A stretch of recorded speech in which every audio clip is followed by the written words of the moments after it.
ഒപ്പം ഈ കെട്ടിടം തകർന്നു വീഴുമ്പോൾ അതിന് തൊട്ട് സമീപത്ത് തന്നെ ഉണ്ടായിരുന്ന രോഗികളുടെ കൂട്ടിരിപ്പുകാർ കൂടി ചേരുന്നുണ്ട്. എന്തായിരുന്നു സംഭവിച്ചത്? സാർ, ഞങ്ങൾ ഫുഡ് കഴിച്ചിട്ട് അവിടെ ഇരിക്കുമായിരുന്നു. അപ്പോൾ ഡോക്ടേഴ്സ് എല്ലാം വന്നിട്ട് പോയി അവിടെ ഇരിക്കുമ്പം തന്നെ ഞങ്ങളുടെ അപ്പുറത്തെ സൈഡിൽ തന്നെ കെട്ടിടം മുകളിൽ നിന്ന് ഇങ്ങനെ ഇടിഞ്ഞ് വീണുകൊണ്ടിരിക്കുമായിരുന്നു. അപ്പോൾ തന്നെ എൻ്റെ മോന് ഓപ്പറേഷൻ കഴിഞ്ഞ് കിടക്കുമായിരുന്നു. ഇന്നലെയായിരുന്നു ഓപ്പറേഷൻ. ഞങ്ങൾ കട്ടിലൂടെ പൊക്കിക്കൊണ്ട് ഓടി ഇവിടെ കൊണ്ടിട്ടതിന് ശേഷമാണ് ഞങ്ങൾ മുളത്തെ നിലയിൽ കൊണ്ടുപോയത്. അപ്പോഴത്തേക്കും ഞങ്ങൾ മൂന്നാമത്തെ നിലയിൽ കൊണ്ടുപോയപ്പോൾ അവർ പറയുന്നു ഇവിടെ പറ്റത്തില്ലെന്നാണ് ഞങ്ങളോട് പറഞ്ഞത്. ഞങ്ങൾ ചോദിച്ചു ജീവനാണോ വലുത്, നിങ്ങൾക്ക് ഇതാണോ വലുതെന്ന് ചോദിച്ചു, നിങ്ങളുടെ ഡ്യൂട്ടിയാണോ വലുതെന്ന് ചോദിച്ചു. പിന്നെ നാലാമത്തെ നിലയിൽ പോകുമ്പോൾ ഞങ്ങൾ നാലാമത്തെ നിലയിൽ പോയി പറഞ്ഞു അവിടെയും പറ്റത്തില്ലെന്ന് പറഞ്ഞു. ലാസ്റ്റ് ഞാനിവിടെ പ്രശ്നം ഉണ്ടാക്കിയപ്പോൾ അവർ പറഞ്ഞു മോളെ കുഞ്ഞിനെ ഇനി കൊണ്ടുപോയി ഇവിടെ തന്നെ കിടത്തുന്നതെന്ന് പറഞ്ഞ് അവർ പിന്നെ ലാസ്റ്റ് അടുത്തേക്ക് കിടത്തുമായിരുന്നു കുഞ്ഞിനെ. അവിടെ ഭയപ്പെട്ടു പോയില്ലേ? ഭയപ്പെട്ടു പോയി. ഞങ്ങൾ ജീവനും കൊണ്ട് ഞങ്ങൾ ഓടുക. ഞങ്ങൾക്ക് ഒന്നും വേണ്ടായിരുന്നു. ഞങ്ങളുടെ കുഞ്ഞിനെ ഞങ്ങൾക്ക് ജീവനത്തെ കിട്ടി. ഇന്നലെ ഓപ്പറേഷൻ കഴിഞ്ഞ ഒന്നും മൂത്രം ഒഴിക്കാൻ പോലും പറ്റാത്ത സ്ഥിതിയിൽ എൻ്റെ കുഞ്ഞ് കിടക്കുന്നത് ഇവിടെ.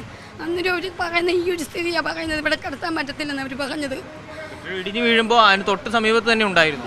അത് ഞങ്ങൾ ഇരുന്ന കെട്ടിടം തന്നെ ഇടിഞ്ഞു വീണു. മേളിൽ നിന്ന് ഞങ്ങളുടെ ഭാഗത്തോടെ വീണോണ്ടിരുന്നത് കെട്ടിടം.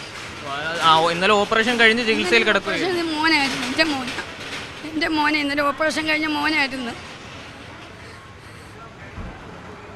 ഞങ്ങളുടെ ജീവനും കൊണ്ട് ഓടുമായിരുന്നു.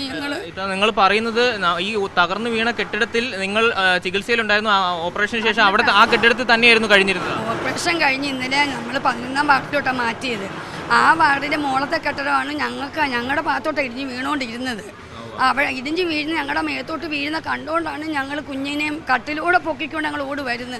എല്ലാ പേഷ്യൻ്റെയും അങ്ങനെ അവിടെ നിന്ന് ഒരു തോളയിലും കട്ടിലും എല്ലാം താങ്ങിക്കൊണ്ട് ഓടി ഇവിടെ കൊണ്ട് ഇടുമായിരുന്നു കുഞ്ഞുങ്ങളെ.